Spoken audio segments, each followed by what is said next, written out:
If you enjoyed this video, please hit that subscribe button down below. We're trying to hit 3,000 subscribers as soon as possible, but let's get into the Leeds news. Now, today's video is a bit of a catch-up for all the news that's been going on recently. There's quite a few things that have happened since I last uploaded, so let's get into them. With the most recent thing really is that it seems now that it's been confirmed that Raphinha is going to Barcelona. Finally. Now, I say finally, and the thumbnail says finally, and the title probably says finally as well when I put that out. I don't dislike Raphinha. I really like him. I think he was amazing. He's probably the best player I've ever seen live in a Leeds shirt. Some of the things he's capable of doing is unbelievable, but there comes a point where the saga goes on long enough, basically, and you just have to say, we need to cut loose now, get the money, and reinvest that money, and that's what we're going to talk about a little bit later in the video. But Raphinha then. So it's been reported a few different prices. Originally it was reported that it was around 72 million euros. Now it's looking like it'll be more like 58 million euros with 8 million euros in add-ons potentially, probably based on performance-based things like winning titles, getting into the Champions League, that sort of thing. So at this point, I just need to get it done. I just need us to get it done, sorry. We just need to take that money. I think it's a good price. It's not as good as we could have got potentially, but it's a better deal than what we got with the Calvin deal, and it just needs to go across the line now. And once it does, that means we can That means we can then reinvest that money in the right places, and that brings me swiftly on to the chat about left back. Now, Jesse Marsch has confirmed that Junior Furpo could be out for up to 8 weeks, which would leave us at the start of the season with Leif Davis as our starting left back, because Stuart Dallas is still out with his broken leg. Ayling's out with a surgery, so he couldn't even play there, not that he ever really has. So it leaves us very open at left back, and I think it has forced the club's hand in going out and looking for a bit of a replacement left back. Leif Davis didn't really even get in Bournemouth's team in the Championship. They weren't really happy to have him starting every week. He wasn't a clear starter in their team, and didn't get a consistent run of games particularly. So I can't see how he would then come into a Premier League team and suddenly be amazing. So I definitely do think we need to reinvest in that left back position. But it's one that I've said, and a few other people have said, a lot of people have said, to be honest, from the start of the window, where you'd have liked to see a little bit of backup for Junior Furpo, because with all the will in the world, Junior Furpo hasn't had a very good first season. He's been lackluster, let's say. He's okay at getting forward, he does some okay things, but then when players start to run at him, you start to see some issues. In the game against Blackpool in the pre-season friendly, which brings us on nicely to that, I'll talk about Furpo in that. Furpo did really, really well, and some of the touches he took and some of the passes, the first time balls into the box, were actually really, really good. And so I think everybody was quite impressed with that performance, albeit a League One side who's just been promoted to the Championship. He played really well there, but I still not 100% convinced by him, and I do think that we should have been bringing in a backup left back anyway. But I think this is probably a good thing that this has happened, not in terms of the fact that he is injured and we can't use him, but in terms of the fact that he might have forced the club's hand to go out and get a left back, because we really do need one now. And so in the coming days you'll probably see some links to some new left backs, in which I will do some research and make some videos on them for you, so you can see a bit more about them if they're a bit of an unheard of player. So yeah, that's the left back situation. Then there's the loan situation, which I don't think I've spoke about since the last video I uploaded. And Tyler Roberts has now gone on loan, as well as Charlie Cresswell's gone to Millwall. Tyler Roberts has now gone to QPR on a season-long loan with an option to buy of £4.5 million. Now, I don't know if that's an obligation to buy or an option to buy. I think it's just an option to buy. And I think it's good that we've put that in there. I think it's time that we transitioned away from players like Tyler Roberts. And I've got nothing against Tyler Roberts. I know that he always tried his hardest. He always did as well as he possibly could, but I just don't think he quite makes the cut for a good Premier League side. And so it's probably time for us to say goodbye to him. Hopefully he does well in the Championship and then gets that permanent deal and flourishes in the Championship at QPR.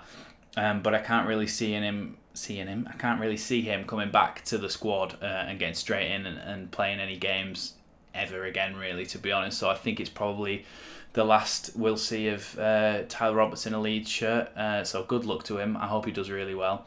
The other one on the loan front is Jamie Shackleton. Now, Jamie Shackleton is rumoured to also be being looked at by Millwall. That will probably be a good fit for him as well. He might actually be able to play in his preferred position in central midfield. To be honest, I think as harsh as it is, because he's a homegrown player, he's sort of the same situation as Tyler Roberts, really.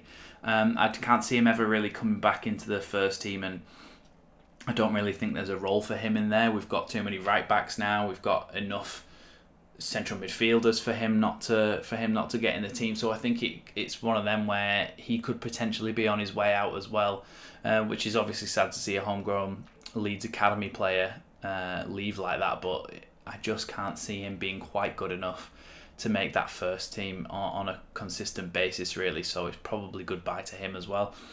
Lewis Bate hasn't travelled with the squad to Australia, and that hints to me that he's either got an injury or a knock, or he is on the verge of going out on loan as well. And I think, to be honest, the fact that we've brought Darko JB in is probably a good time for Lewis Bate to go out and get some loan experience, maybe in the Championship.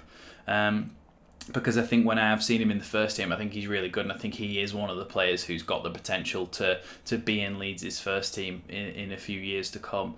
But first, I'd like to see him get some loan time at Champions League. Jesus, that'd be a bit much, wouldn't it? A Championship club, and hopefully get some experience, which means that when he does come back to Leeds, he could actually maybe start getting a little bit more game time off the bench, maybe. Because I do think, like I say, he has got definitely the potential to be a first team player in a few years' time. So I just mentioned briefly there that the Leeds squad are travelling to Australia. They're in Australia now. There's some videos on the Leeds United socials of them playing on the beach, doing some things in the gym, and I think they've got some games against Melbourne Victory, Crystal Palace, Aston Villa, and one other team in Australia as this little pre-season tournament thing goes on. So, like I said, only Leif Davis is our only left back that we've taken. Luis Sinisterra, Tyler Adams, Matt Rocco, all our new signings, Brendan Aronson, Rasmus Christensen, all our new signings have gone, so it'd be interesting to see how they perform in these pre-season friendlies, mainly the ones against Villa and Palace, because that's actual Premier League opposition. So I'd like to see how they line up against some actual Premier League opposition, which will be interesting to see. Apparently the kits are coming out as well any day now. It'll be revealed on the first friendly in Australia, and I think that's this Friday. So yeah, you'll get another video on the channel about talking about the kits and whether we like them or not, basically. So yeah, that's the interesting one as well, is that the kits are coming out then. We've got all the pre-season to come, and like I said, because Raphinha is nearly over the line, we're going to start looking at left backs.